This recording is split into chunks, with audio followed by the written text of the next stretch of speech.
Hey yo, salute to all my subscribers and a special shout out to everybody else passing through.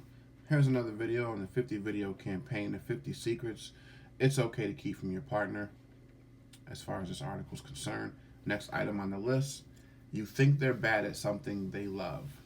Maybe your partner thinks they're an amazing singer, a guitar player, or a writer, but based on what you've seen, they definitely shouldn't quit their day job. Should you tell them? Relationship expert Esther Perel says that honesty doesn't necessarily mean total transparency. Oh, okay. Relationship expert Esther Perel says honesty doesn't necessarily mean total transparency, and sometimes it's better to consider that telling the truth might might hurt more than it helps. Um, this Esther Perel is a relationship expert, and they're saying that honesty doesn't necessarily mean total transparency. How? That that's the essence of what honesty is. Um, yeah, I don't agree. I don't agree at all. Um, if you just have a hobby where let's say you like to sing in the shower or to yourself, like most of us do. Um, yeah, I mean, this goes along the lines of, I guess, not volunteering certain information when it's not necessary to because it can just sound rude and it can just sound hurtful. I understand that. We're not talking about family bowling night and someone loves bowling and thinks they're good, but they're not. Like, you're not exactly going out to spend $1,000 on a couple bowling balls, some bowling shoes, and you know what I'm saying. Going to join leagues, just personal hobbies that you like to do. You know, people do personal hobbies for the most part to be relaxed and to just be, have peace of mind and wind down. But I'm a writer. I'm a self-published author, and as a writer, if you're my partner and you feel like you've read my material, and there's a difference between you reading certain material, because reading is very subjective, depending on what it is you're reading. And I don't write fiction or fantasy, all the things that people are very into these days. I write philosophy, self help. So if my partner reads my material and they're just not a fan of it, that's different from them feeling like, this is trash. Um, Me being a writer is a career that I'm pursuing. And I devote an extensive amount of time to it. I it took me a very long time, like a year or more to write my first book, to edit it, to get it self-published, and that's something that I take very seriously. That is the one thing above all other things that I want to be able to be my sole, or not sole, but my main source of income at some point. So if you feel that you think my writing is not good, why would you allow me to devote that much time, energy, effort, time away from the family? Because that's what you have to do when you have a passion like that you're actually pursuing for career purposes. Why would you not say something? Why would you not voice your opinion? Because maybe as a writer, you get tunnel vision, and goes with a lot of things that people are really into that they love to do, especially though if they're pursuing it as a career. And sometimes you need that outside opinion of how a person thinks you're doing, and usually you would ask that partner. And why would you not tell me that?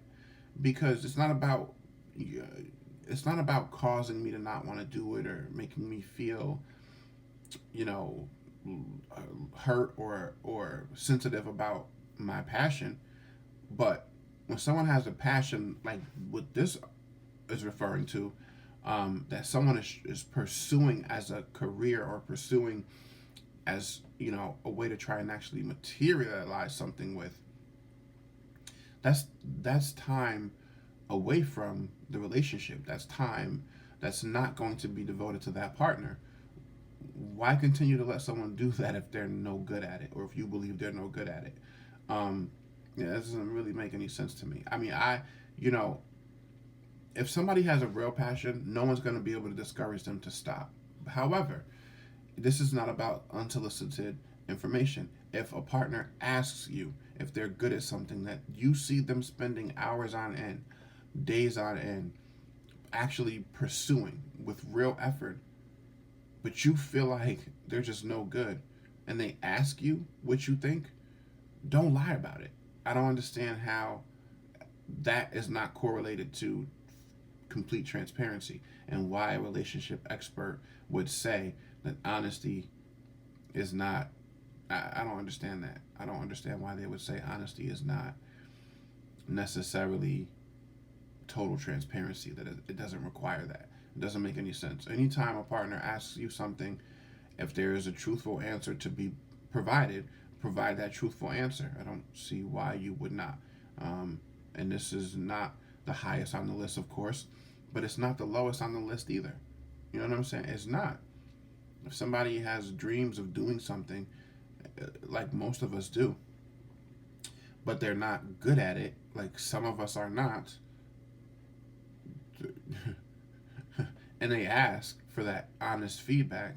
See, this is the thing that people don't want, which I guess some people don't realize.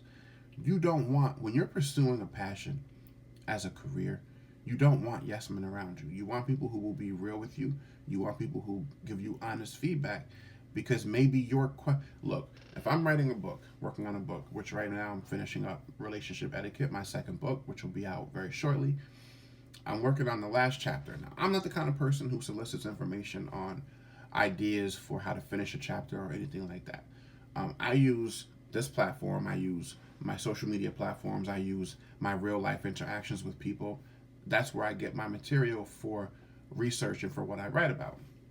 But if I were to ask my partner, "Oh, I'm trying to think of an idea of finishing this last chapter.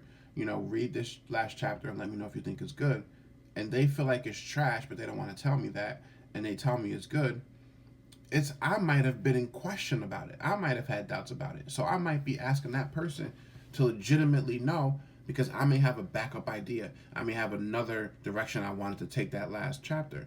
And this is why I say, if someone's asking the question, tell them the truth, because you don't know, or you tell them the truth for a lot of reasons, obviously, because it's the truth, one, and more importantly, but two, you don't know why they're asking.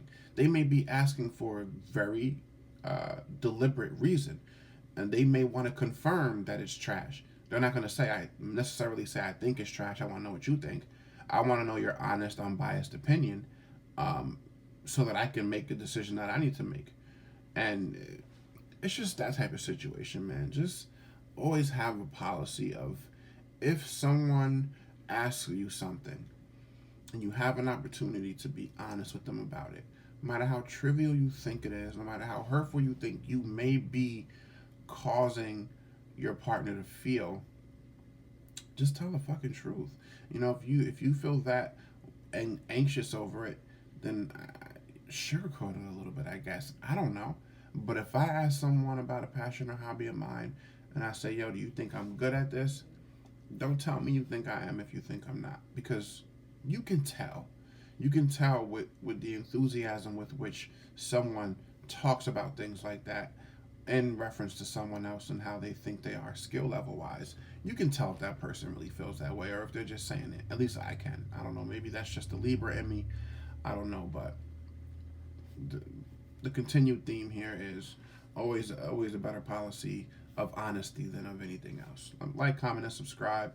Let me know what y'all think about this one, and I'll see you on the next one. 50 secrets it's okay to keep from your partner. 33 coming up next. Peace and love.